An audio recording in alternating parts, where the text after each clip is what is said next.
Bonjour à toutes et à tous, vous suivez votre chaîne préférée, La Voix des Sans-Voix, c'est l'heure du journal au sommaire. À Tivaouane, des milliers de pèlerins célèbrent ce dimanche 12 avril la 97e édition de la Ziara générale pour immortaliser l'œuvre de Serigne Babacar Sy. Remous dans le secteur éducatif, les enseignants affiliés au CUSEMS accusent le ministre Olivier Boucal Dongossar et son équipe rejettent les conclusions issues des négociations. Et puis en conférence de presse à Mbour, les enseignants réclament l'éradication totale du statut de légionnaire et la réparation de l'injustice dont ces derniers ont été victimes. C'est tout pour les titres, les détails dans une poignée de secondes.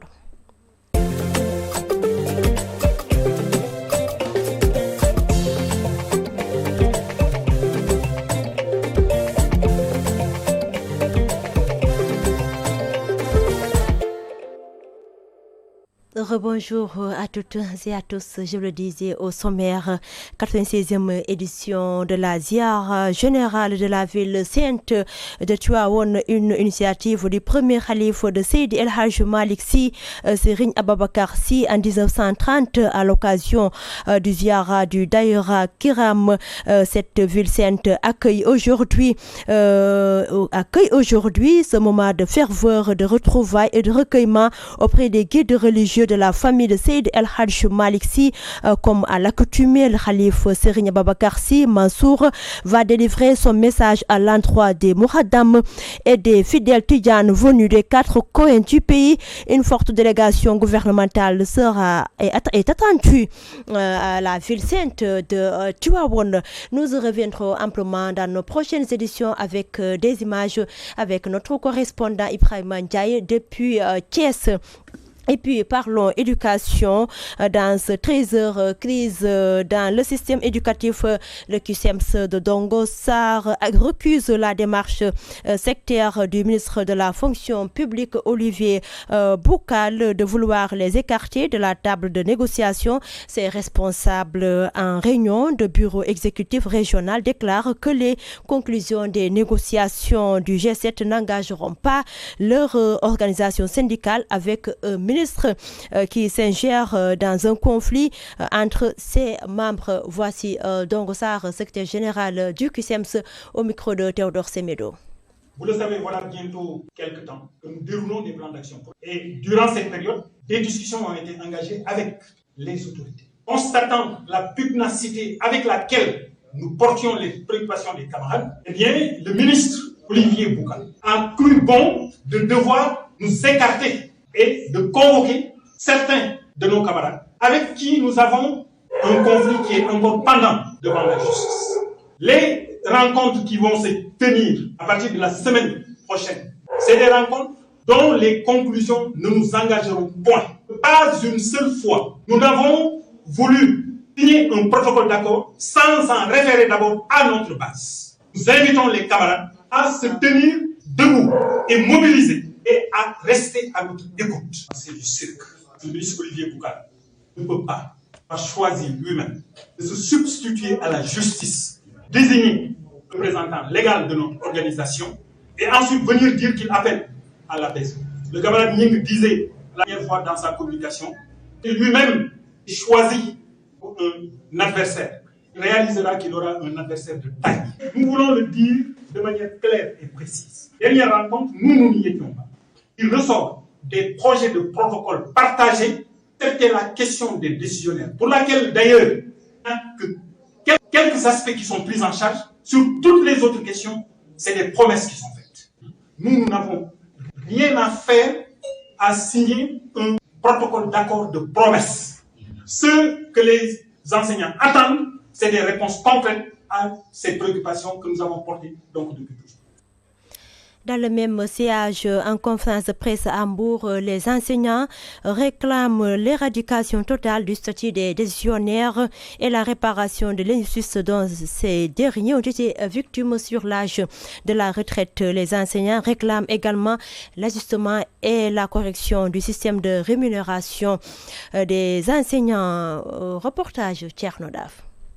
Pour l'éradication du statut de décisionnaire, le syndicat SUNIR donne de la voix. Depuis toujours, les pouvoirs qui se sont succédés sont en porte-à-faux avec le décret 74-347 en son article 6. Maintenant, ce qui est exigé aujourd'hui, c'est l'éradication du statut des décisionnaires en ce sens qu'ils ont toujours été des victimes d'une injustice que l'on ne peut qualifier. L'État maintenant cherche à faire des efforts. Et ces efforts, nous ne les cautionnerons que quand ils auront accepté d'allonger l'âge de la retraite. Nous voulons dire tout simplement, il y a 3 facteurs qui interagissent par rapport au système éducatif. Le premier facteur, c'est la demande d'inscription au CI avec la croissance démographique. Les enseignants réclament également la réparation de l'injustice faite aux décisionnaires sur l'âge de la retraite. C'est une nécessité que l'on prolonge l'âge de la retraite jusqu'à 65 ans. Il y a eu des décisionnaires à tort qui sont allés à la retraite. Et l'écrasante majorité des enseignants décisionnaires aussi ne sont pas allés à la retraite avec leur grade normal, avec ces lenteurs administratives. Très souvent, il y en a qui sont allés à la retraite. Au lieu d'être principal 1 ou principal 2, ils vont à la retraite comme I2 tiers ou bien 1 demi, etc. Et malheureusement aussi pour corriger cela, puisque la personne est déjà à la retraite, ce ne sera pas facile.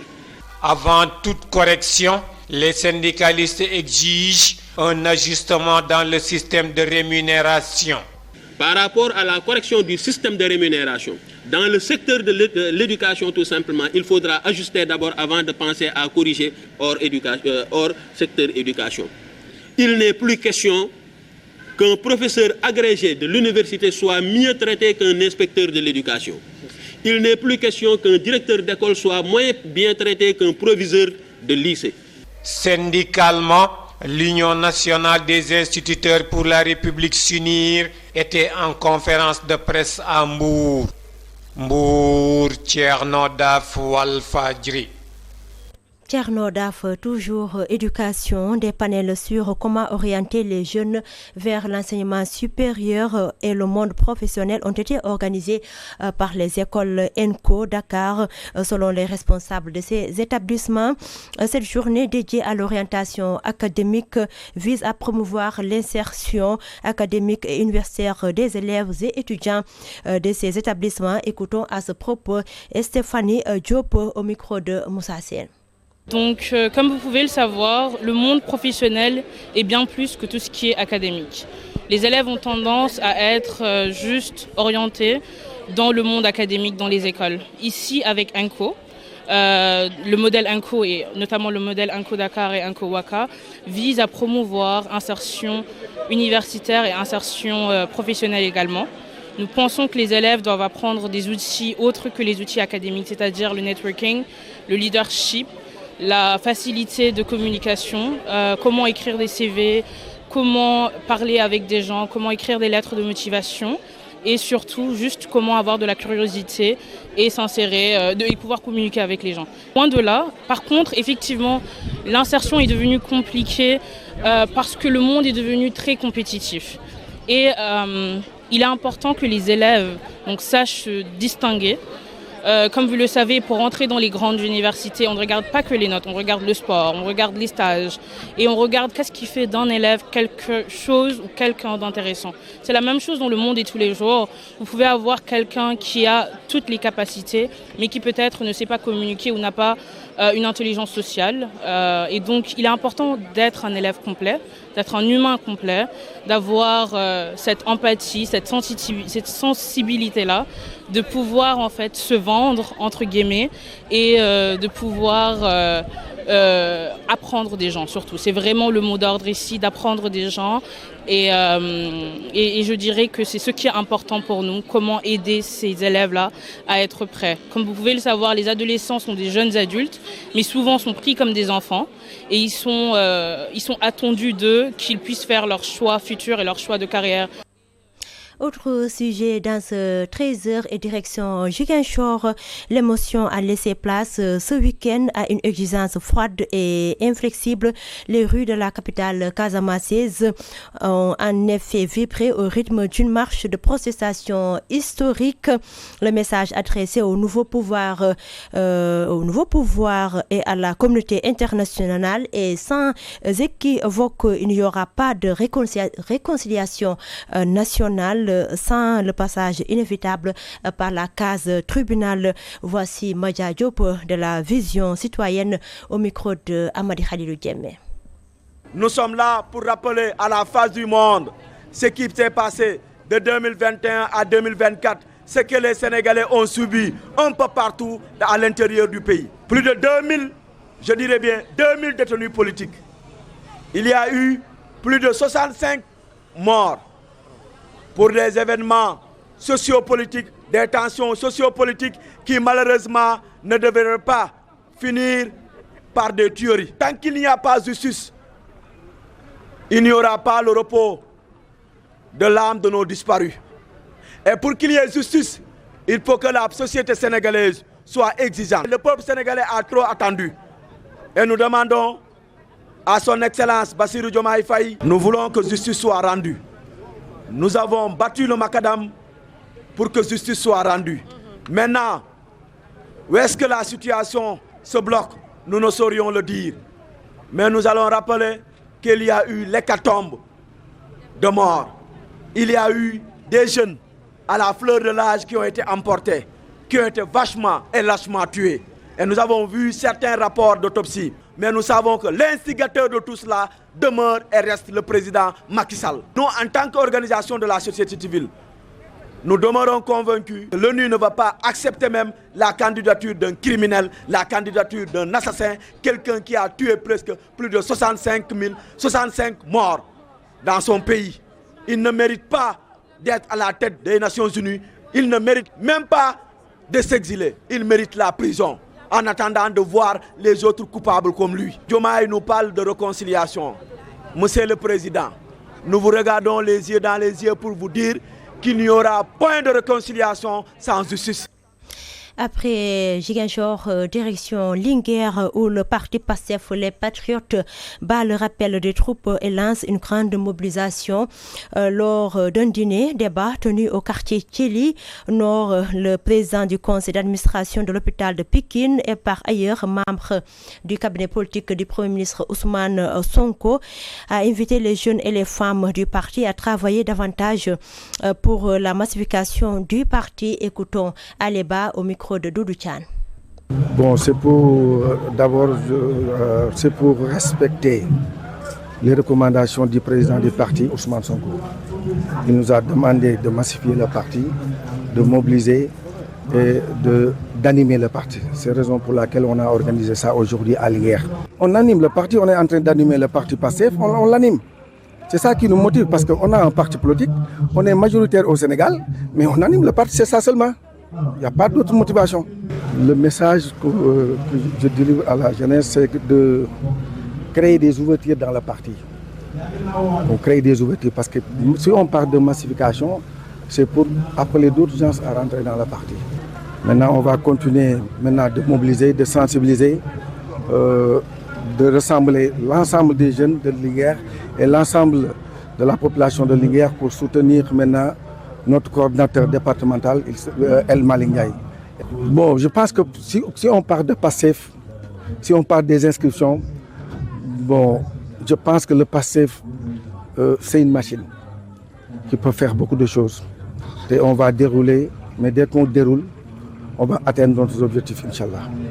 Non, je dis que je serai candidat à la candidature, mais j'ai 4 axes pour la commune de Linguère.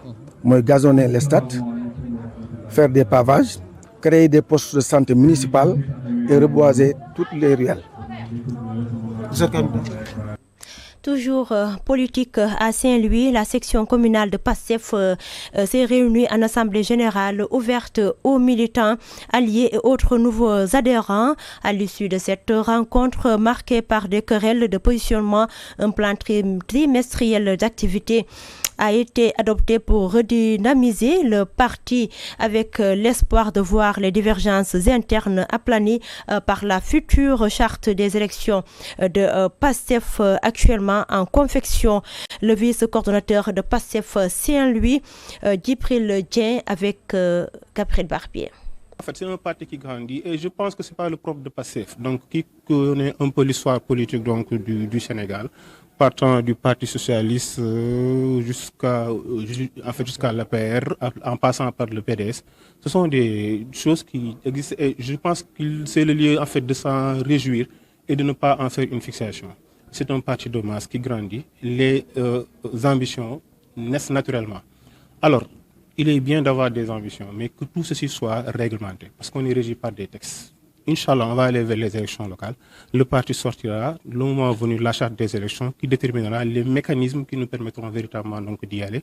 Et une fois que ce sera donc décidé, on ira en parfaite conformité avec les textes du parti. Donc, la section communale PASTEF Saint-Louis avait convoqué cet après-midi une assemblée générale d'information conformément aux directives du parti, notamment les orientations du président Sonko, donc du 15 décembre 2025, et notamment la circulaire qui a complété effectivement ces instructions datant du 18 janvier 2026. Donc il s'agissait de venir avec l'ensemble des patriotes, au-delà du bureau de la section, au-delà des mouvements, au-delà des présidents de commission et autres membres de commission, donc d'ouvrir la rencontre à tous les patriotes de Saint-Louis. Suite à des rumeurs faisant état d'un abandon de son combat contre la CBAO, Bocar Samba Dièye se braque. Il affirme être plus que jamais déterminé. L'homme d'affaires réclame plus de 7 milliards de francs CFA à la banque étrangère Famara. Ibrahim Sissi, président actif au micro de Mamadou Cham. Je tiens à rappeler aussi que le contentieux a été à un moment donné saisi par la justice qui a ordonné une expertise, qui a commandité une expertise et le rapport de l'expertise, le rapport demande à ce que les 5 milliards 650 millions qui ont été injustement débités du compte de Bocar Samba Dièye lui soient restitués. Parce que dans le rapport, il est mentionné qu'aucune traite valide, il n'y a aucune traite valide comme l'a indiqué la CBAO. Je rappelle que l'État du Sénégal a tenté une médiation qui a trop duré et qui ne donne jusqu'au moment où je vous parle aucun résultat. Et nous demandons à la Banque centrale, à l'opinion publique nationale comme internationale, comme à l'État du Sénégal, de s'affairer autour de cette question pour qu'on puisse aboutir à une médiation, à la limite même, à une issue favorable. Mais y ajouter tout simplement que nous avons entendu certaines rumeurs faisant état d'un abandon du combat. Il n'a nullement été question d'abandonner ce combat. Nous avons la vérité en bandoulière et nous comptons continuer à nous battre avec le soutien de tous les Sénégalais pour que Bocar Samba Dièye entre dans ses fonds. La Ligue des ingénieurs du Sénégal voit le jour et puis les membres de l'organisation se disent aptes à mettre en œuvre leur savoir-faire au bénéfice des populations, notamment dans un contexte où on met en avant la souveraineté. Alassane Maguette Seck, le voici au micro de Mamadou Cham. Ligue des ingénieurs du Sénégal qui se veut être, on va dire, la maison des ingénieurs, entre guillemets, qui a un objectif bien défini, aboutir à mettre en place un ordre des ingénieurs ici au Sénégal. On parle de l'excellence, on parle de l'ingénierie, on parle de la promotion en fait de tout ce qui est cadre scientifique dans ce pays. Et vous voyez les défis techniques, c'est principalement le réseau, ou bien principalement les infrastructures, ce qui allie directement avec le plan stratégique pour dire on identifie un problème, on identifie une problématique bien définie. Nous, la Ligue des ingénieurs, on propose une solution, une ou des solutions pour vraiment améliorer l'approche que nos autorités ont eue sur ce plan-là, afin de faire vraiment la promotion technologique. La plupart, avec beaucoup de respect qu'on a de nos prédécesseurs, de nos aînés, ils ont porté ce projet sous la bannière soit d'un établissement ou bien d'une spécialité. Or, si nous prenons l'exemple des pays très avancés, tels que le Canada, les États-Unis, ils ont un ordre des ingénieurs qui regroupe toutes les spécialités. Imaginez-vous tous ces titres d'ingénieurs, chacun ait son ordre, et que dans un projet bien défini, il y a tous les corps de métiers d'ingénieurs qui doivent intervenir. Ce ne sera pas de manière optimale pour 18 millions d'habitants, de manière optimale à gérer techniquement et aussi à bien suivre de manière structurelle. Donc c'est ce qui fait la particularité de la Ligue des ingénieurs. Nous faisons appel à tous nos camarades et collègues qui sont dans le domaine. Célébration de la journée nationale de l'état civil à Yeumbeul Nord. Autorités étatiques et municipales invitent les populations à la mobilisation pour sécuriser davantage l'État par la déclaration à temps de leurs enfants. Voici leurs complaintes dans ce Vox Pop réalisé par Théodore Semedo. Ces dispositions ont déjà été prises parce qu'actuellement, Yeumbeul Nord fait partie des centres du Sénégal, les premiers à être digitalisés. La digitalisation nous a permis de combattre, comme vous dites, ces problèmes récurrents de faux papiers. D'abord par la digitalisation, ensuite par la spontanéité des délivrances. Lorsque vous déposez votre acte, on ne vous donne pas rendez-vous, on vous demande d'attendre et de recevoir votre acte et partir avec. Et on a vu que ça a beaucoup contribué à combattre les cas de fraude. Le thème principal porte sur l'état civil. L'importance, c'est d'abord de régler le problème de la non-déclaration de naissance, de sorte que tout enfant né soit déclaré à temps. Ça va nous permettre dans les années à venir de lutter contre le jugement. Pendant la naissance de l'enfant, au niveau de Yeumbeul soit déclaré dans les délais. Parce qu'on prétend au niveau national pour installer partout besoin installer au niveau national, ou bien des représentants de l'association pour sensibiliser les populations, mais accompagner les populations sur la déclaration de naissance.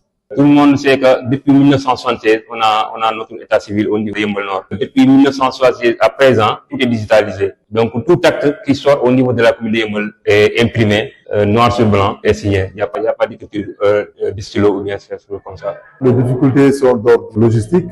Parfois c'est l'électricité, parfois c'est la connexion. Et puis, Golfe Sud se dote d'un centre incubateur, une manière de traduire en acte l'économie sociale et solidaire selon le ministre de la microfinance et de l'économie, le ministre de la microfinance, de l'économie sociale et solidaire qui était venu présider la cérémonie d'ouverture de ce joyeux. Voici Alioune John au micro de Théodore Semedo. Cette transformation se bâtira à travers l'innovation sociale, mais à travers également une économie soutenue, que cet incubateur que nous lançons aujourd'hui est l'outil qu'il vous faut pour l'accompagnement juridique, pédagogique. Et là, le ministère est prêt à vous accompagner, mais également technique des porteurs de projets économiques, sociaux et solidaires, dans l'exploitation de toutes les ressources naturelles et humaines qui existent dans votre commune, afin de couvrir au maximum les besoins récurrents de vos concitoyens. Vous avez dit qu'il ne s'agira pas de se limiter à l'acquisition de compétences techniques. L'action de l'incubateur devra s'inscrire dans une vision globale de structuration des jeunes, des femmes et des artisans en coopératives productives solidaires, appelées CPS. Ceci pour une autonomisation pérenne, leur donnant les moyens de transformer leur acquis en activité génératrice de revenus. À ce titre, je m'engage à vous dire que le ministère ne ménagera aucun effort pour accompagner, pour rendre efficace et pour promouvoir ce véritable joyau qui va contribuer à la transformation structurelle de Golfe Sud. La communauté mouride célèbre Serigne Abdou Ahad Mbacké Khadimou Rassoul, un homme de Dieu qui a beaucoup fait pour la Oumma islamique. Dès son accession au Khalifa en 1968, il a multiplié les daras et entamé de grands chantiers dans la cité religieuse. Maman Matassar nous tresse son portrait. خديمك تغمي ستمن دبيرل ثم صلاة وتسليم بلا عدد على سبيل الوراء أكاديمك مفل. Priez pour lui afin qu'Allah lui accorde longue vie, car en lui, je place un espoir immense. Ce sont ces propos prémonitoires que son vénéré père Serigne Touba Khadim Rassoul avait formulés lors de sa venue au monde. Cheikh Abdoulaye Lahat, le troisième khalife de Serigne Touba Khadim Rassoul, est né en 1814 à Diourbel. Baye Lat, comme l'appellent familièrement les mourides, a très tôt maîtrisé le Coran et les séances religieuses auprès de son oncle Serigne Amsatou Diakhaté, frère de sa vertueuse mère Sokhna Mariama Diakhaté. Dès son accession au khilafa, suite à la disparition de son frère aîné Cheikh Mouhamadou Fadal Mbacké, le 6 août 1968, la communauté mouride, qui dans sa grande majorité l'ignorait, a pu découvrir un homme droit, honnête, ennemi irréversible du mensonge. Sa rigueur inflexible le conduit très vite à mettre en place des dispositions dont les résultats ne tardèrent pas à donner aux mourides un visage plus rayonnant. En multipliant les daras, il a contribué à accentuer l'orientation de la communauté mouride vers l'étude, la recherche et la connaissance. Cheikh Abdoulaye Lahat est également connu comme l'un des grands bâtisseurs de la ville sainte de Touba. En quelques années, la cité religieuse est devenue un vaste chantier avec la floraison des infrastructures religieuses, culturelles et sociales, ce qui témoigne de sa grande vision. De son vivant, il a aussi fondé plusieurs villages, dont Touba Belel, où il a été rappelé à Dieu le 19 juin 1989. Il a été inhumé à l'intérieur de la bibliothèque de Serigne Touba Khadim Rassoul, communément appelée Daaray Kamil. lañu jaayanteel Serigne Touba lañu topp Serigne Touba mi ñu topp nag ku topp ci moom ci yonent bi nga topp jaayante moom it yonent bi nga jaayanteel te ku jaayante yonent bi yàlla nga jaayanteel ina li seen yu bàyyi noona te inama yu bàyyi noona Allah. Cheikh Abdoulaye Lahat Cheikh Abdoulaye Lahat Cheikh Abdoulaye Lahat Ibnul Xadim sama réew maa ngi lay nuyu tey ñaan yàlla may la dimbal yàlla nga yegale naa lu gaay baax yi fi woon. Touba Mbacké, Mamadou Makhtar Sarr pour la radio-télévision Walfadjri. Mamadou Makhtar Sarr, votre élément met un terme à cette édition. Un grand merci à El Malik Fall pour la partie technique. Retrouvez Djibril Niang à 13h30 ou bien je peux dire juste après moi pour la version wolof de ce journal. Quant à moi, je vous souhaite de passer un excellent dimanche en compagnie de vos programmes sur la Voix des Sans Voix.